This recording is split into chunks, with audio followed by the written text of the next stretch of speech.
ഇന്ന് ഡെവലപ്പ് ചെയ്തിരിക്കുന്ന പല പോപ്പുലർ വെബ്സൈറ്റ്സും റിയാക്ട് ജെഎസിലാണ് ഡെവലപ്പ് ചെയ്തിരിക്കുന്നത്. നമുക്ക് എല്ലാവർക്കും അറിയാവുന്ന കാര്യമാണ്. അതുപോലെ തന്നെ ജാവാസ്ക്രിപ്റ്റിന്റെ ലൈബ്രറീസും ഫ്രെയിംവർക്സ് ഒക്കെ ഒരുപാടുണ്ടെന്ന് നമുക്കറിയാം.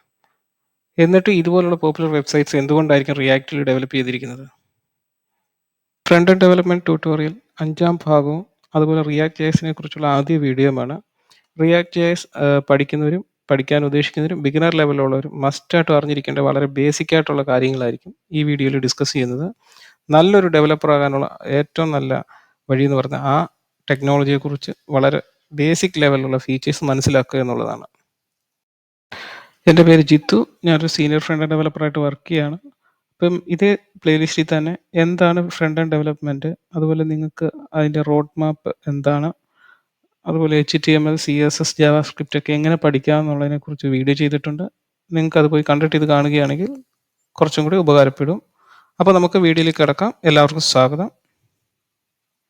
ഇത് നമ്മൾ ജാവാസ്ക്രിപ്റ്റിൻ്റെ ട്യൂട്ടോറിയൽ വീഡിയോയിൽ എക്സാമ്പിളായിട്ട് കാണിച്ചതാണ്. അന്ന് നമ്മൾ ആ വീഡിയോയിൽ കാണിച്ചത് എങ്ങനെയാണ് ഒരു പ്യുവർ ജാവാസ്ക്രിപ്റ്റ് വെച്ചിട്ട് ഇതുപോലൊരു ആപ്ലിക്കേഷൻ ജസ്റ്റ് ക്രിയേറ്റ് ചെയ്യുന്നതെന്നാണ്. അപ്പോൾ ഇത് വലിയ ആപ്ലിക്കേഷൻ അല്ല, ജസ്റ്റ് ഒരു അരയിലുള്ള ഡീറ്റെയിൽസിനെ ജസ്റ്റ് അരേ മാപ്പ് വെച്ചിട്ട് ലിസ്റ്റ് ചെയ്തേക്കാണ്. ഓക്കെ, ഇതേ സാധനം തന്നെ ഞാൻ റിയാക്റ്റിൽ എങ്ങനെയാണ് ചെയ്തതെന്ന് കാണിച്ചു തരാം. എന്നിട്ട് നമ്മൾ ഈ രണ്ട് കോഡും കമ്പയർ ചെയ്തിട്ട് പ്യുവർ ജാവാസ്ക്രിപ്റ്റ് ചെയ്തതും റിയാക്റ്റിലും ചെയ്തും കൂടി കമ്പയർ ചെയ്തിട്ട് നമുക്ക് റിയാക്റ്റിൻ്റെ ബെനിഫിറ്റ്സ് നമുക്ക് നോക്കാം. ഓക്കെ, അതിനു മുമ്പ് വളരെ ബേസിക് ആയിട്ടുള്ള റിയാക്റ്റിൻ്റെ ആ ഫ്ലോ കാണിച്ചു തന്നിട്ട് നമുക്ക് ഇങ്ങോട്ട് തന്നെ വരാം. ഇതാണ് നമ്മളിപ്പം കണ്ട റിയാക്ട് പ്രോജക്റ്റിൻ്റെ റൂട്ട് ഫോൾഡറിലുള്ള ഫയൽസ്. ഓക്കെ, ഇവിടെ നമുക്ക് 3 ഫോൾഡറുകൾ കാണാൻ കഴിയും: node modules, public, SRC. Okay, അപ്പം നമ്മൾ ഒരു നോർമൽ ഒരു റിയാക്ട് പ്രോജക്റ്റ് റൺ ചെയ്യുന്നത് npm start അല്ലെങ്കിൽ yarn start എന്ന് പറഞ്ഞ കമാൻഡ് യൂസ് ചെയ്തിട്ടാണ്. ഓക്കെ, അതെങ്ങനെയാണ് വർക്ക് ചെയ്യുന്നതെന്ന് ഞാൻ കാണിച്ചു തരാം. ഓക്കെ, ഈ package.json എന്ന് പറഞ്ഞ ഫയലാണ് അതിൻ്റെ കാരണം. ഓക്കെ, ഇതിൽ വരാമെങ്കിൽ നമുക്ക് നമ്മുടെ പ്രൊജക്ട് റിലേറ്റഡ് ആയിട്ടുള്ള എല്ലാ ഡീറ്റെയിൽസും ഇവിടാണ് നമുക്ക് കാണാൻ കഴിയുക. ഓക്കെ, കണ്ടില്ലേ, റിയാക്ട് 18.3.1 വേർഷനാണ് യൂസ് ചെയ്തിരിക്കുന്നത്. അതുപോലെ ഡോമിൻ്റെ വേർഷൻ, അതുപോലെ എല്ലാ കാര്യങ്ങളും. Okay, project name. ഓക്കെ, അപ്പം നിങ്ങൾ ഇവിടെ നോക്കാമെങ്കിൽ സ്റ്റാർട്ട് റിയാക്ട് സ്ക്രിപ്റ്റ് സ്റ്റാർട്ട് എന്ന് പറഞ്ഞ് കിടപ്പില്ലേ. ഓക്കെ, അപ്പോൾ നമ്മൾ npm സ്റ്റാർട്ട് കൊടുക്കുമ്പോൾ വർക്കാവുന്ന ഈ സ്ക്രിപ്റ്റാണ് അവിടെ വർക്ക് ചെയ്യുന്നത്. അപ്പോൾ നമുക്ക് ഇവിടെ നമുക്കിത് കസ്റ്റം ചെയ്യാനൊക്കെ പറ്റും. ജസ്റ്റ് ഇത് നമ്മൾ ഡിഫോൾട്ടായിട്ടുള്ള വാല്യൂസാണ് ഇതെല്ലാം. ഓക്കെ, അപ്പോൾ ഇതൊക്കെ എന്താണെന്നൊക്കെ ഉള്ളത് നെക്സ്റ്റ് വീഡിയോസിലൊക്കെ ഞാൻ എക്സ്പ്ലെയിൻ ചെയ്യുന്നതാണ്. ഇപ്പം ജസ്റ്റ് കോഡ് എക്സ്പ്ലെയിൻ ചെയ്തില്ല, ജസ്റ്റ് അതിൻ്റെ ഫ്ലോ മാത്രമേ എക്സ്പ്ലെയിൻ ചെയ്യുന്നുള്ളൂ. ഓക്കെ, അപ്പം സ്റ്റാർട്ട്, ബിൽഡ്, ടെസ്റ്റ്, ഇജക്റ്റ് ഒക്കെ നമ്മൾ npm അല്ലെങ്കിൽ yarn വെച്ചിട്ട് നമ്മൾ കമാൻഡ് റൺ ചെയ്യുമ്പോൾ ഇതൊക്കെയാണ് വർക്കാവുന്നതെന്ന് മാത്രം മനസ്സിലാക്കി വെക്കുക. ഓക്കെ, ഇനി നമുക്ക് അടുത്ത ഫയലിലേക്ക് പോകാം. പബ്ലിക് ഫോൾഡറിലുള്ള index.html ഇതായിരിക്കും വളരെ ബേസിക് ആയിട്ടുള്ള HTML ഫയൽ. ഇതായിരിക്കും നമ്മൾ ലോഡ് ആവുന്നത് ആദ്യം. ഓക്കെ, നമ്മുടെ ഈ റിയാക്ട് പ്രൊജക്റ്റിൻ്റെ ഏറ്റവും ബേസിക് ആയിട്ടുള്ള ഫയൽ എന്ന് പറഞ്ഞാൽ index.html തന്നെയാണ്. ഓക്കെ, അത് കിടക്കുന്നത് നമ്മുടെ ഈ പബ്ലിക് ഫോൾഡറിനകത്താണ് കിടക്കുന്നത്. ഓക്കെ, ഇവിടെ നമ്മുടെ വെബിൻ്റെ ഡീറ്റെയിൽസ് എല്ലാം ഇവിടെ ആയിരിക്കും കിടക്കുന്നത്. ഓക്കെ, മെറ്റ, ലിങ്ക്, നമുക്ക് ആവശ്യമുള്ള ഡേറ്റകൾ കണക്ട് ചെയ്യാൻ ഗൂഗിൾ ഫോണ്ട് കണക്ട് ചെയ്തിട്ടുണ്ട്. അപ്പോൾ ഇതൊക്കെ ഇവയെല്ലാം നമ്മൾ ചെയ്യുന്നത് ഈ ഫയലിലാണ്. Okay, index.html okay, title equal to React app. അതുപോലെ നമ്മളൊരു ഫേവ് ഐക്കൺ എന്ന് പറഞ്ഞിട്ട് ലിങ്കിൽ വിളിച്ചിട്ടുണ്ട്. ഐക്കൺ ഇതാണ്. ഓക്കെ, ബ്രൗസറിൽ കാണിച്ചു തരാം. ഓക്കെ, ഈ ബ്രൗസറിന് കണ്ട ടാബിൻ്റെ റിയാക്ട് ആപ്പ് എന്ന് പറഞ്ഞിട്ടുള്ള ടൈറ്റിൽ, അതിനോട് ചേർന്നിട്ടൊരു ഐക്കണ് ഇല്ലേ. ഇതെല്ലാം നമ്മൾ ആഡ് ചെയ്യുന്നത് index.html. ഓക്കെ, ഇതൊക്കെ HTMLൻ്റെ ഡീറ്റെയിൽസ് ആണ്. നിങ്ങൾക്കിത് ജസ്റ്റ് അറിയണമെന്നുണ്ടെങ്കിൽ ജസ്റ്റ് developer.mozilla.org അല്ലെങ്കിൽ W3 സ്കൂളൊക്കെ ഒന്ന് പോയി നോക്കാമെങ്കിൽ നിങ്ങൾക്ക് ഈ കാര്യങ്ങളൊക്കെ മനസ്സിലാവും. ഓക്കെ, ഈ ടാഗുകളൊക്കെ എന്തിനാണ്. ഓക്കെ, നമ്മൾ ഈ ഫയലിൽ മെൻഷൻ ചെയ്യുന്ന ഈ div id equal to root എന്ന് പറഞ്ഞ ഡിവിനെ മാത്രമാണ്. ഓക്കെ, ഇതാണ് നമ്മുടെ റിയാക്റ്റിന് ആവശ്യമുള്ള ഫോൾഡർ. റിയാക്റ്റിനെല്ലാം ആവശ്യമുണ്ട്, പക്ഷെ നമ്മൾ മെയിനായിട്ടും നമ്മുടെ കമ്പോണൻസിനെ റെൻഡർ ചെയ്യാൻ പോകുന്ന ഈ ഒരു ഡിവിനകത്തോട്ടായിരിക്കും. Okay, div id equal to root.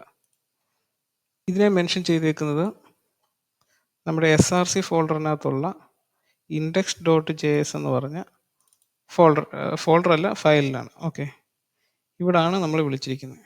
Okay, കണ്ടില്ലേ, document.getElement by id എന്ന് പറഞ്ഞിട്ട് ആ ഡിവിൻ്റെ ഐ ഡി വിളിച്ചേക്കാണ്. എന്നിട്ട് അതിനെ ഒരു റൂട്ട് എന്ന് പറഞ്ഞിട്ടൊരു വേരിയബിൾ റൂട്ട് സെറ്റ് ചെയ്തു. എന്നിട്ട് അതിനകത്തോട്ട് നമ്മൾ എന്ത് ചെയ്യും, നമ്മുടെ കമ്പോണൻസിനെ റെൻഡർ ചെയ്തേക്കുവാണ്. ഓക്കെ, ഇവിടെ നോക്കിയാൽ നിങ്ങൾക്ക് മനസ്സിലാവും. ഹെഡ് ടാഗ് കഴിഞ്ഞ് ബോഡിക്കകത്ത് div id equal to root, ഇവിടെ കണ്ടില്ലേ id ഈക്വൽ ടു, ഇതിനകത്താണ് ആപ്പ് എന്ന് പറഞ്ഞ ആ കമ്പോണൻറ്റ് ലോഡ് അയക്കുന്നത്. ഓക്കെ, നമ്മൾ ആഡ് ചെയ്യുന്ന കമ്പോണൻസ് എല്ലാം ഇതിനകത്തായിരിക്കും വന്ന് ലോഡ് ആവുന്നത്. ഇതായിരിക്കും അതിൻ്റെ ബേസിക് ആയിട്ടുള്ള ഫ്ലോ. ഓക്കെ, ഈ റിയാക്ട് ഡോട്ട് സ്ട്രിക്റ്റ് മോഡ് എന്ന് പറഞ്ഞാൽ നമ്മുടെ ഈ ഡെവലപ്മെൻറ്റ് മോഡിൽ വർക്ക് ചെയ്യുമ്പോഴാണ് ഇത് ഉപയോഗിക്കുന്നത്. എന്താണെന്ന് വെച്ചാൽ നമുക്ക് ചെറിയ വാണിങ്ങുകളാണെങ്കിലും എററുകളെല്ലാം നമുക്ക് റിപ്പോർട്ട് ചെയ്യാൻ വേണ്ടിയാണ് ഇങ്ങനെ നമ്മൾ സ്ട്രിക്റ്റ് മോഡ് യൂസ് ചെയ്യുന്നത്. ഓക്കെ, ഇനി നമുക്ക് കൺട്രോൾ ആപ്പിൽ ക്ലിക്ക് ചെയ്യാമെങ്കിൽ നമ്മുടെ ആപ്പ് ഡോട്ട് ജെ എസിലോട്ട് പോകും. അതായത് ഇവരിവിടെ മെൻഷൻ ചെയ്തിരിക്കുന്ന ഇത് കണ്ടില്ല, ഇവിടെ ഇമ്പോർട്ട് ചെയ്ത് ഈ ആപ്പ് എന്ന് പറഞ്ഞ ഒരു ജെ എസ് ഫയലാണ്. Okay, app dot J S, ഈ ഫയലിനെയാണ് നമ്മൾ വെറും ആപ്പ് എന്ന് പറഞ്ഞ് മാത്രം മെൻഷൻ ചെയ്തിരിക്കുന്നത്. ഇവിടെ റീലോഡ് ചെയ്ത് നോക്കിയാൽ അറിയാം, ജസ്റ്റ് നോർമൽ ആ ഫംഗ്ഷൻ എല്ലാം വർക്കാവും. ഓക്കെ, പിന്നെ നമ്മൾ ഡിഫോൾട്ട് ജെ എസ് ആയതുകൊണ്ട് നമ്മൾ അവിടെ ജെ എസ് ഫോർമാറ്റ് കാണിക്കുന്നില്ലെന്നേ ഉള്ളൂ. ഓക്കെ, അല്ലാതെ തന്നെ ഓട്ടോമാറ്റിക്കലി തന്നെ നമ്മൾ ആപ്പ് നിട്ടാൽ അത് ജെ എസ് ഫയൽ തന്നെ എടുത്തോളും. അതാണ് ഇതിൻ്റെ അടുത്ത കാര്യം. ഇനി നമുക്ക് ഈ രണ്ട് ഫയലുകളും തമ്മിൽ കമ്പയർ ചെയ്ത് നോക്കാം. ഓക്കെ, എങ്ങനെയാണ് ചെയ്തിരിക്കുന്നതെന്ന്. ഓക്കെ, ഇതാദ്യം ഞാൻ കാണിച്ചു തരാം. ഓക്കെ, ജാവാസ്ക്രിപ്റ്റിൻ്റെ എക്സാമ്പിൾ കാണിച്ചത് സെയിം തന്നെയാണ്. ഓക്കെ, ആ ഫയൽ എടുക്കാം. ഇതാണ് ആ ഫയല്. ഇവിടെ നമ്മൾ ചെയ്തേക്കുന്നതെന്ന് പറഞ്ഞാൽ ഡോക്യുമെൻറ്റ് ഡോട്ട് HTML ഒക്കെ വെച്ചിട്ട് നമ്മൾ ആദ്യം കുറച്ച് കാര്യങ്ങൾ ആഡ് ചെയ്തു. എന്നിട്ട് നമുക്ക് ആവശ്യമുള്ള ഡേറ്റ ഉണ്ടല്ലോ, H1 ഇൻപുട്ട്, പിന്നെ ഇതിലുള്ള ഡേറ്റ എവിടെയാണോ നമ്മൾ അപ്പൻഡ് ചെയ്യേണ്ടത് അതിന് വേണ്ടി അതൊരു ഡിവ് ക്രിയേറ്റ് ചെയ്തു. എന്നിട്ടൊരു UL ക്രിയേറ്റ് ചെയ്തു. അതിനകത്ത് ഇവിടെ LI നമ്മൾ അപ്പൻഡ് ചെയ്ത് കൊടുത്തു. ഓക്കെ, അതെങ്ങനെയാണെന്ന് വെച്ച് കഴിഞ്ഞാൽ ഇവിടെ ഗെറ്റ് എലമെൻറ്റ് ID എന്ന് പറഞ്ഞിട്ട് നമ്മൾ അത് ഇൻപുട്ടിൻ്റെ വാല്യൂനെ എടുത്തു. അതിനുശേഷം ഒരു അറേ ഡിഫൈൻ ചെയ്തു. എന്നിട്ട് ആ അരയ്ക്കകത്തോട്ട് കുറച്ച് ഡേറ്റ AP എന്ന് വരുന്ന രീതിയിൽ പുഷ് ചെയ്ത് കൊടുത്തു. പിന്നെ നമ്മൾ എന്ത് ചെയ്തു, ഒരു ഡിസ്പ്ലേ ഫ്രൂട്ട് ലിസ്റ്റ് എന്ന് പറഞ്ഞിട്ട് ഒരു ഫംഗ്ഷനെ ക്രിയേറ്റ് ചെയ്തിട്ട് നമ്മൾ എന്ത് ചെയ്തു, ഈ ULൻ്റെ ID എടുത്ത് നമ്മുടെ ആ ID വെച്ചിട്ട് ആ എലമെൻറ്റിനെ നമ്മൾ എന്ത് ചെയ്തു, ഒരു കണ്ടെയ്നർ എന്ന് പറഞ്ഞ വേരിയബിളോട്ട് സ്റ്റോർ ചെയ്തു. എന്നിട്ട് നമ്മുടെ ഈ ഐറ്റംസ് എന്ന് പറഞ്ഞ അരേ എടുത്തിട്ട് മാപ്പ് ചെയ്തു. ഓക്കെ, മാപ്പ് ചെയ്യുമ്പോൾ നമ്മൾ എന്ത് ചെയ്തു, ഒരു LIയിലോട്ട് നമ്മൾ ഡോക്യുമെൻറ്റ് ഡോട്ട് ക്രിയേറ്റ് എലമെൻ്റ് എന്ന് പറഞ്ഞ സിൻടാക്സ് യൂസ് ചെയ്തിട്ട് എന്ത് ചെയ്തു, LI എന്ന് പറഞ്ഞിട്ട് ഒരു എലമെൻറ്റിനെ ക്രിയേറ്റ് ചെയ്തു. അതുപോലെ തന്നെ സ്പാൻ എന്ന് പറഞ്ഞിട്ട് ഒരു എലമെൻറ്റിനെയും ക്രിയേറ്റ് ചെയ്തു, ഡോക്യുമെൻറ്റ് ഡോട്ട് ക്രിയേറ്റ് എലമെൻറ്റ് വെച്ചിട്ട്. എന്നിട്ട് ഇതിലെല്ലാത്തിലും ടെക്സ്റ്റ് കണ്ടൻറ്റ് ഈക്വൽ ടു എന്ന് പറഞ്ഞിട്ടുള്ള ഫീച്ചർ വെച്ചിട്ട് ഇതിലെല്ലാത്തിലും വാല്യൂസിനെ സെറ്റ് ചെയ്തു. എന്നിട്ട് എന്ത് ചെയ്തു, ഈ LIക്കകത്തോട്ട് സ്പാനിനെ അപ്പൻഡ് ചെയ്ത് കൊടുത്തു. എന്നിട്ട് ഈ LI ഫുള്ളായിട്ട് നമ്മൾ എന്ത് ചെയ്തു, ഈ കണ്ടെയ്നറിനകത്തോട്ട് അപ്പൻഡ് ചൈൽഡ് എന്ന് പറഞ്ഞിട്ട് കൊടുത്തു. അതായത് ഈ ULനകത്തോട്ട് അപ്പൻഡ് ചെയ്തു LIയെ. അപ്പോൾ എത്ര ഐറ്റം ഉണ്ടോ അത്രയും മാപ്പ് വെച്ചിട്ട് നമ്മൾ ഇതുപോലെ ക്രിയേറ്റ് ചെയ്യിപ്പിച്ചിട്ട് ഇതിനകത്തോട്ട് റെൻഡർ ചെയ്യിച്ചു. അതാണ് ഈ കാണുന്നത്. ഓക്കെ, ഇതേ സാധനം ഞാൻ റിയാക്ട് ചെയ്തെടുത്തേക്കുന്നതോടെ കാണിച്ചു തരാം. അപ്പോൾ നമ്മൾ ഈ ആപ്പ് ഡോട്ട് ജെ എസിലാണ് പറഞ്ഞു നിർത്തിയത്. ഓക്കെ, ഇപ്പോൾ ഇവിടെ വന്ന് നിർത്തിട്ട് ഞാൻ എന്ത് ചെയ്തു, ഇവിടെ ഒരു കമ്പോണൻസിനകത്ത് display list dot J S എന്ന് പറഞ്ഞിട്ടൊരു ഫയൽ ക്രിയേറ്റ് ചെയ്തു. ഓക്കെ, എന്നിട്ട് ആ ഫയലിനെ എന്ത് ചെയ്തു, ഈ ആപ്പ് ഡോട്ട് ജെ എസിലോട്ട് ഇമ്പോർട്ട് ചെയ്തു. ഓക്കെ, ഇവിടെ ഡിസ്പ്ലേ ലിസ്റ്റ് ഈക്വൽ ഫ്രം എന്ന് പറഞ്ഞ് കൊടുത്തിട്ട് ഈ ഡിസ്പ്ലേ ലിസ്റ്റിൻ്റെ അവിടെ നമുക്ക് ഇഷ്ടമുള്ള പേര് കൊടുക്കാം. എന്നിട്ട് ആ പേര് ഈ ടാഗ് ആയിട്ട് നമ്മൾ ഇവിടെ ഉപയോഗിക്കണമെന്നേ ഉള്ളൂ. ഓക്കെ, എന്നിട്ട് നമ്മൾ ഇതുപോലെ ഡിസ്പ്ലേ ലിസ്റ്റ് എന്ന് പറയുന്നത് JS ഫയലാണ്, നമ്മളിവിടെ ഡോട്ട് JS യൂസ് ചെയ്തിട്ടില്ല, അല്ലാതെ തന്നെ അത് JS ഫയലിനെ എടുത്തോളൂ. ഓക്കെ, അത് നമ്മൾ നോർമൽ ഒരു HTML ടാഗ് പോലെ കൊടുത്തിട്ട് എന്ത് ചെയ്തു, അതിൽ ടൈറ്റിൽ എന്ന് പറഞ്ഞിട്ടൊരു ആട്രിബ്യൂട്ടിനെ നമ്മൾ ആ കമ്പോണന്റിലോട്ട് പാസ് ചെയ്ത് കൊടുത്തു. Okay, title equal to fruit price list എന്ന് പറഞ്ഞ് പാസ് ചെയ്ത് കൊടുത്തു. എന്നിട്ട് നമ്മൾ ആ ഫയലിൽ വന്നു. ഓക്കെ, ഇവിടെ വന്നു കഴിയുമ്പം ഡിസ്പ്ലേ ലിസ്റ്റ് എന്ന് പറഞ്ഞിട്ട് ഒരു ഫംഗ്ഷൻ നമ്മൾ ക്രിയേറ്റ് ചെയ്തു. ഓക്കെ, ഇവിടെ നമുക്ക് ജസ്റ്റ് ഫംഗ്ഷൻ ഇട്ടിട്ട് ഇങ്ങനെ വേണമെങ്കിലും ക്രിയേറ്റ് ചെയ്യാം. പക്ഷെ നമ്മൾ ഇപ്പം ആരോ ഫംഗ്ഷൻ ആയിട്ടായിരിക്കും നമ്മൾ ഇപ്പോൾ എല്ലാം ഡിഫൈൻ ചെയ്യുന്നത്. അതിന് അതിൻ്റേതായിട്ടുള്ള ബെനിഫിറ്റ്സ് ഉണ്ട്. ഓക്കെ, അത് പിന്നെ എക്സ്പ്ലെയിൻ ചെയ്യാവുന്നതാണ്, ഇപ്പോൾ ജസ്റ്റ് കാണിച്ചു തരുന്നുള്ളൂ. ഓക്കെ, അപ്പം ഇങ്ങനെ നമ്മൾ ഒരു ഫംഗ്ഷനെ ക്രിയേറ്റ് ചെയ്തു. എന്നിട്ട് എന്ത് ചെയ്തു, അവിടെ ഒരു ലിസ്റ്റ് എന്ന് പറഞ്ഞിട്ട് ഒരു സ്റ്റേറ്റിനെ ക്രിയേറ്റ് ചെയ്തു. എന്നിട്ട് എന്ത് ചെയ്തു, ഒരു ബട്ടൻ്റെ ഓൺ ക്ലിക്കിൽ എന്ത് ചെയ്തു, അതിനകത്തോട്ട് ഈ എ പി ഐന്ന് വരുന്ന ഡേറ്റയെ അങ്ങോട്ട് ആഡ് ചെയ്തു. ഓക്കെ, ഈ ലിസ്റ്റിലോട്ട്. എന്നിട്ട് എന്ത് ചെയ്തു, ഇവിടെ നമ്മൾ ആ ലിസ്റ്റിൻ്റെ ലെങ്ത് എടുത്തു. ഓക്കെ, അരയുടെ ലെങ്ത് എടുത്തിട്ട് അര ഉണ്ടോ എന്ന് ചെക്ക് ചെയ്തു. അരയുണ്ടെങ്കിൽ ഈ ഡിവിനകത്ത് യു എല്ലിനകത്ത് ഈ എൽ ഐയെ ഡയറക്റ്റ് മാപ്പ് ചെയ്തു. ഓക്കെ, അതായത് നമുക്കിവിടെ സെപ്പറേറ്റ് സ്ക്രിപ്റ്റ് ടാഗ് HTML നിന്നും സെപ്പറേറ്റ് ഇല്ല. ആകെ ജസ്റ്റ് HTML ആയിട്ട് തന്നെ നമ്മൾ ഈ റിട്ടേണിനകത്ത് ഡയറക്റ്റ് തന്നെ എഴുതി. ഓക്കെ, ഡിസ്പ്ലേ ലിസ്റ്റ് എന്നിട്ട് ഇങ്ങനെ എഴുതിയേക്കാണ്. ഓക്കെ, ഇവിടെ ഞാനൊരു റിയാക്റ്റിൻ്റെ ഒരു ബെനിഫിറ്റ് കാണിച്ചു തരാം. അപ്പം നിങ്ങൾ ഇവിടെ വന്നിട്ട് നോക്കാമെങ്കിൽ ഈ div price list UL food items എന്നൊക്കെ പറഞ്ഞുള്ള ഡിവുകളുണ്ടല്ലോ, അത് ഓൾവേസ് ഇവിടെ കാണും. ഓക്കെ, നമുക്ക് നോർമലി ചെയ്യുന്നതെന്ന് പറഞ്ഞാൽ ഇതുപോലുള്ള നോർമൽ കേസിൽ ഇവിടെ നമ്മൾ സ്റ്റൈലിനകത്ത് ഡിസ്പ്ലേ നണ്ണെന്ന് പറഞ്ഞ് കഴിക്കും കൊടുക്കുന്നത്. ഓക്കെ, MT ആണെങ്കിൽ. എന്നിട്ട് ഇതിൽ ഡേറ്റ ആഡ് ആവുന്ന സമയത്ത് ഇതിനെ ബ്ലോക്ക് ചെയ്ത് കൊടുക്കും. അല്ലാതെ നമുക്ക് ചെയ്യാൻ പറ്റത്തില്ലെന്നല്ല ഉദ്ദേശം. നമുക്ക് വേണേൽ അതേപോലെ ഇപ്പം ഇവിടെ ഈ create element create element span എന്നൊക്കെ പറഞ്ഞിട്ട് അതുപോലെ ഡിവിനെയും അതുപോലെ ആവശ്യമുള്ള ഡേറ്റ എല്ലാം ക്രിയേറ്റ് ചെയ്തിട്ട് അവിടെ അപ്പൻഡ് ചെയ്ത് കൊടുത്തിട്ട് റിമൂവ് ചെയ്യിക്കാം. പക്ഷെ അതിൻ്റെ ബുദ്ധിമുട്ട് കാരണം നമ്മളെപ്പോഴും നോർമലി എന്ത് ചെയ്യും, ഇവിടെ നമ്മൾ ഓൾറെഡി തന്നെ കാണും ഈ UL എന്ന് പറഞ്ഞ് വരെ. ഓക്കെ, അതായത് ലോഡ് ആകുമ്പോൾ തന്നെ ഇത്രയും ഡേറ്റയും കാണും. പക്ഷെ നമ്മുടെ റിയാക്റ്റിൻ്റെ കേസ് കാണിച്ചു തരാം. ഓക്കെ, ഇവിടെ വന്നിട്ട് നിങ്ങൾ ഇൻസ്പെക്ട് ചെയ്ത് നോക്കാമെങ്കിൽ ഇവിടെ ഡിവ് ക്ലാസ് ആപ്പിനകത്ത് H1 ബട്ടൺ, ഇതിനകത്ത് ആ ഡിവ് ലോഡ് ആയിട്ടില്ല. ഓക്കെ, അതാണ് ഇതിൻ്റെ ഏറ്റവും വലിയ ബെനിഫിറ്റ്. അതായത് ആവശ്യമില്ലാത്ത ഡേറ്റ അല്ലെങ്കിൽ ഡിവിനെയൊന്നും ആവശ്യമില്ലാത്തതെന്നുള്ളത് കണ്ടീഷൻ വൈസ് കൊണ്ടുവരുന്ന കമ്പോണൻസിനെ ഇതിനകത്ത് അവർ ലോഡ് ചെയ്യില്ല ഫസ്റ്റ് ലോഡിൽ. അത് എപ്പോഴാണ് ആവശ്യമുള്ളത് അപ്പം മാത്രമേ റെൻഡർ ചെയ്യത്തുള്ളൂ. അപ്പം തന്നെ നമ്മുടെ വെബ്സൈറ്റ് കൂടുതൽ ഫാസ്റ്റ് ആയിരിക്കും. ആവശ്യമില്ലാത്ത ഡേറ്റ ഒന്നും കയറി വരില്ല ഫസ്റ്റ് ലോഡിൽ. ഓക്കെ, ഇപ്പോൾ ഇവിടെ നിങ്ങൾ നോക്കെങ്കിൽ ഇവിടെ ഡിസ്പ്ലേ ലിസ്റ്റ് ക്ലിക്ക് ചെയ്യുന്ന സമയത്ത് മാത്രം അതിൽ അവർ ലോഡ് ചെയ്യിക്കും ഈ കമ്പോണൻറ്റിനെ. ഓക്കെ, പ്രൈസ് ലിസ്റ്റ് അതിനകത്ത് UL എല്ലാം എന്ന് പറഞ്ഞിട്ട് ഇങ്ങനെ വരും. അതാണ് റിയാക്റ്റിൻ്റെ ഫസ്റ്റും അതുപോലെ ഏറ്റവും ബെനിഫിറ്റ് ഉള്ളതുമായിട്ടുള്ള യൂസ്. ഓക്കെ, അതുകൊണ്ടാണ് ഭയങ്കര ഫാസ്റ്റായിട്ട് ഇത് വർക്ക് ചെയ്യുന്നത്. അതിൻ്റെ ടെക്നിക്കലി നമ്മൾ പറയുകയാണെങ്കിൽ ഇതിന് വിർച്വൽ ഡോം ഉണ്ട്, അങ്ങനെ ഉണ്ട്, ഇങ്ങനെ ഉണ്ട് എന്നൊക്കെ പറയാം. പക്ഷേ നമ്മൾ ഡെവലപ്പർ എന്നുള്ള പോയിന്റ് ഓഫ് വ്യൂ നോക്കുമ്പോൾ ഈ ഒരു ബെനിഫിറ്റ് ഉള്ളത് കൊണ്ടാണ് നമുക്ക് ഇത് ഇത്ര ഫാസ്റ്റായിട്ട് വർക്ക് ചെയ്യുന്നത്. ഓക്കെ, അതും കൂടി വേണമെങ്കിൽ ജസ്റ്റ് പറയാം. അതായത് നമ്മളിപ്പം നോർമൽ ഒരു കേസിൽ ഇപ്പോൾ എടുത്തു നോക്കുകയാണെങ്കിൽ ഒറ്റ ഡോം എന്നുള്ള ഇതാണ് ഡോം എന്ന് ഉദ്ദേശിക്കുന്നത്. ഓക്കെ, ഈ ഡോക്യുമെൻറ്റ് ഒബ്ജക്റ്റ് മോഡൽ എന്ന് പറയുമ്പം ജസ്റ്റ് ഈ ഒരു HTMLനകത്ത് ഹെഡ് ബോഡി എന്ന് പറഞ്ഞ് 2 ടാഗുണ്ട്. അതിനകത്ത് ബോഡിയിൽ എടുത്ത് നോക്കുകയാണെങ്കിൽ അതിന് H1 ഇൻപുട്ട് എന്ന് പറഞ്ഞിട്ട് ഇങ്ങനെ ഒരു ട്രീ പോലെ ഒരു സ്ട്രക്ചർ പോലെ ഉണ്ട്. അപ്പോൾ അതെന്നുള്ള ഒരു മനസ്സിലാക്കിയാൽ മതി. ഓക്കെ, അപ്പോൾ അതുപോലെ ഇവിടെ വരുമ്പോൾ നമ്മൾ ഈ റിയാക്റ്റിൻ്റെ കേസിലൊരു ഈ ഒരു ആക്ച്വൽ ഡോമും ഉണ്ട്, ഇതിൻ്റെ ഒരു കോപ്പി ആയിട്ടൊരു വിർച്വൽ ഡോമിനെ അവർ ക്രിയേറ്റ് ചെയ്യും.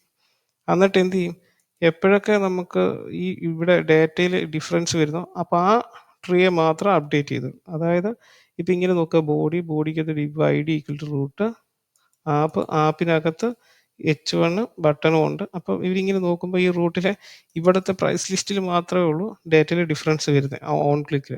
അപ്പോൾ എന്ത് ചെയ്യും, ഇതിവിടെ മാത്രം അപ്ഡേറ്റ് ചെയ്യും, ഈ നോഡിനെ മാത്രം അപ്ഡേറ്റ് ചെയ്യും. അതുകൊണ്ടാണ് ഇത്ര ഫാസ്റ്റായിട്ട് വർക്ക് ചെയ്യുന്നത്. ഓക്കെ, പിന്നെയുള്ള ബെനിഫിറ്റ് എന്താണെന്ന് വെച്ച് കഴിഞ്ഞാൽ അപ്പോൾ മനസ്സിലായില്ലേ, ഇപ്പോൾ ഇവിടെ നമുക്ക് സ്ക്രിപ്റ്റ് HTML ഒന്നും വേണ്ട, ഡയറക്റ്റ് തന്നെ നമുക്കിവിടെ കോഡ് എഴുതി പോകാം വളരെ ഈസി ആയിട്ട് സെപ്പറേറ്റ്. ഇത് പക്ഷേ ആക്ച്വലി HTML ആണെന്ന് തോന്നിയില്ല, ഇത് HTML അല്ല, JSX കോഡാണ്. ഓക്കെ, അതും കൂടി മനസ്സിലാക്കിയോ. ഓക്കെ, ഇതിൻ്റെ കറസ്പോണ്ടിങ് HTML ടാഗായിട്ടും ഒക്കെ ആണെങ്കിൽ ഇവർ തന്നെ ഇതിനെ ക്രിയേറ്റ് ചെയ്തോളൂ. ഓക്കെ, നമ്മൾ മാനുവലി ക്രിയേറ്റ് ചെയ്യേണ്ട ആവശ്യമില്ല. ഓക്കെ, അതാണ് ഇതിന് ഞാനൊരു കറക്റ്റായിട്ട് ഇതിൻ്റെ ഫ്ലോ ജസ്റ്റ് ഒന്ന് കാണിച്ചു തരാം. ഓക്കെ, ഇപ്പം ഇവിടെ വന്ന് app.jsനകത്ത് നമ്മളൊരു കൺസോൾ ഇട്ടു. ഓക്കെ, app.js എന്ന് പറഞ്ഞിട്ട് ഇവിടെ നമ്മൾ ഒരു കൺസോൾ ഇട്ടിട്ടുണ്ട്.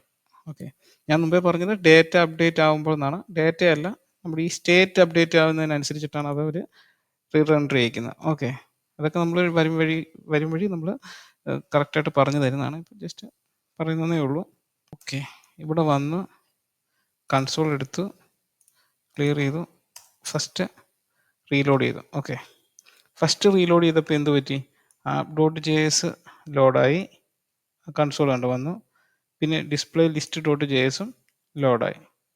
ഓക്കെ, അതും വർക്കായിട്ടുണ്ട്. അപ്പോൾ 2 കമ്പണൻറ്റും വർക്കായി. ഇനി ഞാനിത് ക്ലിയർ ചെയ്തു. ഇനി ഇതുവരെ ഡിസ്പ്ലേ ലിസ്റ്റേ ക്ലിക്ക് ചെയ്തു. അപ്പോൾ എന്ത് പറ്റി? app.js റെൻഡർ ആയിട്ടില്ല. അത് റെൻഡർ ആയെങ്കിൽ ഇവിടെ ആ കൺസോൾ വന്നേനെ. ഓക്കെ, ഇവിടെ ഇപ്പം വന്നിരിക്കുന്നത് display list dot J S എന്ന് പറഞ്ഞിട്ട് മാത്രമാണ് വന്നേക്കുന്നത്. ഓക്കെ, ഈ കൺസോൾ മാത്രമേ വന്നുള്ളൂ. അതായത് ഈ ഫയല് ലോഡ് ആയിട്ടില്ല. രണ്ടാമത് ഇത് ആദ്യം ലോഡ് ആയതേ ഉള്ളൂ. ഓക്കെ, ഇവിടെ ഇത് ലോഡ് ആവാൻ കാരണം എന്താ? ഈ ലിസ്റ്റ് ഹാൻഡ്ലർ വെച്ചിട്ട് നമ്മൾ എന്ത് ചെയ്തു? ഈ സ്റ്റേറ്റിനെ, ഈ യു സ്റ്റേറ്റ് എന്ന് പറഞ്ഞിട്ട് ഇട്ടേക്കുന്ന ഇതിൽ സെറ്റ് ലിസ്റ്റ് വെച്ചിട്ട് ഒരു വാല്യൂവിനെ അപ്ഡേറ്റ് ചെയ്തു. അതുകൊണ്ടാണ് ഈ കമ്പോണൻറ്റിനെ അവർ റീറെൻഡർ ചെയ്തത്. ഓക്കെ, അതുകൊണ്ടാണ് ഇവിടെ കണ്ടന്റ് ഇവിടെ ലോഡ് ആയേക്കുന്നത്. ഓക്കെ, ഇനി അടുത്ത ബെനിഫിറ്റ് കാണിക്കാം. ഓക്കെ, നമുക്ക് ഈ റിയാക്റ്റിൽ നമുക്ക് കമ്പോണൻറ്റ് വെയ്റ്റ്സ് ആയിട്ട് നമുക്ക് ചെയ്യാൻ പറ്റും. ഓക്കെ, അതായത് UI പാർട്സ് സെപ്പറേറ്റ് ചെയ്തിട്ട് അതിന് നമുക്ക് ഒരിടത്ത് ഇൻക്ലൂഡ് ചെയ്യാം, അല്ലെങ്കിൽ അതിനെ റീയൂസ് ചെയ്യാം. അതാണ് അതിൻ്റെ അടുത്ത ബെനിഫിറ്റ് എന്ന് പറയുന്നത്. ഓക്കെ, നമ്മളിവിടെ ഒരു ബട്ടൺ ഡോട്ട് JS എന്ന് പറഞ്ഞിട്ടൊരു കമ്പോണൻറ്റിനെ ക്രിയേറ്റ് ചെയ്തു. ഓക്കെ, വലിയതല്ല, ഞാനിപ്പോൾ സിമ്പിളായിട്ട് ഒരു സാധനം ക്രിയേറ്റ് ചെയ്തിരിക്കുന്നത്. അതായത് constant button equal to props arrow function വെച്ചിട്ട് റിട്ടേൺ ബട്ടൺ കൊടുത്തിട്ട് ഈ പ്രോപ്സ് എന്ന് പറയുന്നത് നമ്മൾ പേരൻറ്റിൽ നിന്ന് പാസ് ചെയ്തെടുക്കുന്നതാണ്. ഓക്കെ, അതിൻ്റെ അകത്ത് പ്രോപ്സ് ഡോട്ട് ചിൽഡ്രൻ എന്ന് പറഞ്ഞ് കൊടുത്തു. വളരെ സിമ്പിളായിട്ട്. ഓക്കെ, അത് നമ്മൾ എന്ത് ചെയ്തു? ഈ ബട്ടൺ എന്ന് പറഞ്ഞിട്ട് ഇവിടെ വിളിച്ചു, ഇമ്പോർട്ട് ബട്ടൺ ഫ്രെയിം എന്ന് പറഞ്ഞിട്ട് ബട്ടൺ ഡോട്ട് JS എന്ന് വിളിച്ചു. എന്നിട്ട് ആ ബട്ടണെ എന്ത് ചെയ്തു? ഈ മാപ്പ് ചെയ്യുന്നതിനകത്ത് ഈ ബട്ടൺ എന്ന് പറഞ്ഞ് വിളിച്ചു. എന്നിട്ട് അതിനകത്ത് ആഡ് ടു കാർട്ട് എന്ന് പറഞ്ഞിട്ട് ഒരു ടെക്സ്റ്റ് ആഡ് ചെയ്തു. ഓക്കെ, ബട്ടൺ എന്ന് പറഞ്ഞിട്ട് ടാഗ് ഓപ്പൺ ചെയ്തു, ആഡ് ടു കാർട്ട് ഇട്ടു, ക്ലോസ് ചെയ്തു. ഇങ്ങനെ ഇടുമ്പോൾ എന്ത് ചെയ്യും? ഇതിൻ്റെ പ്രോപ്സ് ആയിട്ട് ഈ ആഡ് ടു കാർട്ട് എന്ന് പറഞ്ഞ ടെക്സ്റ്റിനെ ഇവിടെ കിട്ടും. ഓക്കെ, അതെന്ത് തന്നെ ആയാലും ഇവിടെ ആ പ്രോപ്സിൻ്റെ ചിൽഡ്രനെ ഇവിടെ എന്ത് ചെയ്യുക? ആഡ് ചെയ്യുക. അതാണ് ഇവിടെ എഴുതി വെച്ചേക്കുന്നത്. ഓക്കെ, ഇങ്ങനെ കൊടുക്കുമ്പോൾ തന്നെ ഇതാ ഇവിടെ ആഡ് ടു കാർട്ട് വന്നു. ഓക്കെ, അതായത് LIക്കകത്ത് ഒരു ബട്ടൺ ക്രിയേറ്റ് ആയി, എന്നിട്ട് അതിൻ്റെ ടെക്സ്റ്റ് ആഡ് കാർട്ട് എന്ന് പറഞ്ഞിട്ട് വന്നു. ഓക്കെ, അതായത് നമുക്ക് ഈ കമ്പോണൻറ്റിനെ എവിടെ വേണമെങ്കിലും യൂസ് ചെയ്യാം. ഓക്കെ, വേറെ എവിടെയെങ്കിലും വേണമെങ്കിലും നമുക്ക് എന്ത് ചെയ്യാം? ഇതുപോലെ ഇമ്പോർട്ട് ചെയ്തിട്ട് എന്ത് ചെയ്യാം? ഇതുപോലെ ടാഗായിട്ട് ഉപയോഗിക്കാം. നമ്മുടെ ഈ പ്രോജക്റ്റ് എവിടെ വേണമെങ്കിലും യൂസ് ചെയ്യാം. ഓക്കെ, അതാണ് ഈ റിയാക്റ്റിൻ്റെ അടുത്ത ബെനിഫിറ്റ്. ഓക്കെ, പിന്നെ ഇതിനൊരു പ്രത്യേകതയുണ്ട്. ഇത് പേരൻറ്റിൽ നിന്നിട്ട് ചൈൽഡിലോട്ട് മാത്രമേ നമുക്ക് ഡേറ്റ പാസ് ചെയ്യാൻ പറ്റും. ഓക്കെ, അതായത് ഇപ്പോൾ ഈ ആപ്പിൽ നിന്നിട്ട് നമ്മൾ എന്ത് ചെയ്തു? ആപ്പിൽ എനിക്കൊരു ഒരു ഡേറ്റ ഉണ്ട്, ഫ്രൂട്ട് പ്രൈസ് ലിസ്റ്റ് എന്ന് പറഞ്ഞു. ഓക്കെ, ഞാൻ ഇതിനെ എന്ത് ചെയ്തു? ടൈറ്റിൽ എന്ന് പറഞ്ഞിട്ടൊരു ആട്രിബ്യൂട്ടിലോട്ട് സെറ്റ് ചെയ്തു. ഓക്കെ, അപ്പോൾ അങ്ങനെ വരുമ്പോൾ ഇത് എന്ത് ചെയ്യും? ഇവിടുത്തെ കമ്പോണൻറ്റിൽ വരുമ്പോൾ ഈ പ്രോപ്സ് ആയിട്ടായിരിക്കും നമുക്ക് കിട്ടുന്നത്. ഓക്കെ, ഇതൊരു പ്രോപ്പർട്ടി എന്നുള്ളത് ഇതേ ഉള്ളൂ. ഇവിടെ നമുക്ക് എന്ത് നമ്മൾ നെയിം ചെയ്താലും കുഴപ്പമില്ല. ഇവിടെ നമുക്ക് ഡേറ്റ എന്ന് മെൻഷൻ ചെയ്താലും നമുക്ക് കുഴപ്പമൊന്നുമില്ല, അതവിടെ കിട്ടും. ഓക്കെ, ഒരു പാരാമീറ്റർ എന്നുള്ളതേ ഉള്ളൂ. ഓക്കെ, ഇപ്പോൾ ഈ പ്രോപ്സ് ആയിട്ട് കിട്ടും. അത് ഞാനിവിടെ പ്രോപ്സ് എന്ന് പറഞ്ഞിട്ട് നമ്മളിവിടെ ഡിസ്പ്ലേ ചെയ്യിപ്പിച്ചിട്ടുണ്ട്. അതെന്താണെന്ന് കൂടി ഞാൻ ജസ്റ്റ് കാണിച്ചു തരാം. ഓക്കെ, കണ്ടില്ലേ? ഇതിനകത്ത് പ്രോപ്സിനകത്ത് നമുക്ക് എന്ത് കിട്ടി? Title, full colour, fruit price list. Okay, നമ്മളതിനെ ഇവിടെ എന്ത് ചെയ്തു? ആ പ്രോപ്സിനെ കൊണ്ടുവന്നിട്ട് നമ്മൾ ഈ HTML പോലെ കിടക്കുന്ന ഈ JSS കോഡിനകത്ത് എക്സ്പ്രഷൻ നമുക്ക് ആഡ് ചെയ്യാൻ പറ്റും ഈസി ആയിട്ട്. അതാണ് അതിൻ്റെ അടുത്ത ബെനിഫിറ്റ്. അതെന്ന് പറഞ്ഞു കഴിഞ്ഞാൽ ബ്രേസസ് ഓപ്പൺ ആക്കുക, എന്നിട്ട് എന്ത് ചെയ്യുക? ഡയറക്റ്റ് തന്നെ നമ്മുടെ എക്സ്പ്രഷൻ എഴുതാം. ഓക്കെ, പ്രോപ്സ് ഡോട്ട് ടൈറ്റിൽ എന്ന് കൊടുത്തു. അപ്പോൾ എന്ത് കിട്ടി? ഫ്രൂട്ട് പ്രൈസ് ലിസ്റ്റ് എന്ന് പറഞ്ഞ് ഇവിടെ ആ H1 ടാഗിനകത്ത് വന്നു. ഇതാണ് നമുക്ക് അടുത്ത ബെനിഫിറ്റ് എന്ന് പറഞ്ഞാൽ. ഓക്കെ, അതുകൊണ്ട് ഇച്ചിരി കൂടി ഫാസ്റ്റ് ആയിരിക്കും. കാരണം വൺ വേയിലുള്ള ഒരു കമ്മ്യൂണിക്കേഷൻ അല്ലേ ഉള്ളൂ. നമുക്ക് പേരൻറ്റിലോട്ട് നമുക്ക് പാസ് ചെയ്യാൻ പറ്റും ഇൻഡയറക്റ്റ് ആയിട്ട്, ഫങ്ഷൻ ഒക്കെ വെച്ചിട്ട് നമുക്ക് ചെയ്തെടുക്കാൻ പറ്റും. പക്ഷേ നോർമലി ഇത് ഇങ്ങനെ ആയിരിക്കും സപ്പോർട്ട് ചെയ്യുന്നത്. ഓക്കെ, ഇനി അടുത്ത ബെനിഫിറ്റ്സ് കാണിച്ചു തരാം. അതായത് നമുക്ക് വളരെ ഈസി ആയിട്ട് ഡീബഗ് ചെയ്യാൻ പറ്റും. അതാണ് അടുത്ത ഇതിൻ്റെ ഏറ്റവും വലിയ ഗുണം. ഓക്കെ, നമ്മളിവിടെ ഞാനിപ്പോൾ ഒരു എറർ ഉണ്ടാക്കി തിരിച്ച് ഇവിടെ വന്നു. കറക്റ്റായിട്ട് കണ്ടില്ലേ? ഇവിടെ തന്നെ കറക്റ്റായിട്ട് വിഷ്വലി കാണിക്കുന്നുണ്ട്. ഓക്കെ, എന്നിട്ട് പറയുന്നുണ്ട് എക്സ്പെക്റ്റഡ് JSS ടാഗ് എൻഡ്, അതായത് ഇവിടെ ബട്ടൺ ടാഗ് ഓപ്പണായി അതിൻ്റെ ക്ലോസിംഗ് ടാഗ് ഇല്ലെന്നാണ് പറഞ്ഞത് 52 ലൈൻ നമ്പറിൽ. ഓക്കെ, കൃത്യമായിട്ട് കണ്ടില്ലേ. അപ്പോൾ അതാണ് ഇതിൻ്റെ ഏറ്റവും വലിയ അടുത്ത പ്രത്യേകത. നമുക്ക് വളരെ ഈസി ആയിട്ട് നമുക്ക് ഡീബഗ് ചെയ്യാൻ പറ്റും.